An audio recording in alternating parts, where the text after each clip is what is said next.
In this video, I'll show you how to create a QR code for a PDF. First, open your web browser and go to google.com. In the top right corner, sign into your Google account, or create a new one if you don't have one already. Once you're signed in, click on the Google Apps icon at the top right and select Drive. Inside Google Drive, go to the top left corner, click on New, and then select File Upload. Choose the PDF file you want, click Open, and it will start uploading. After the upload is complete, refresh your Google Drive. Find your PDF file, right-click on it, hover over Share, and click Share. In the pop-up window, change the access to anyone with the link, then copy the link.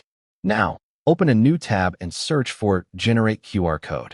One good option is QR-code-generator.com. Paste the link you copied into the box, and your QR code will be generated instantly. You can customize it if you'd like, or simply download it as a JPEG file. Once downloaded, you'll find it in your browser's download folder, ready to share and use. If you found this video useful, don't forget to like and subscribe to our channel for future updates. Thanks for watching. In the end,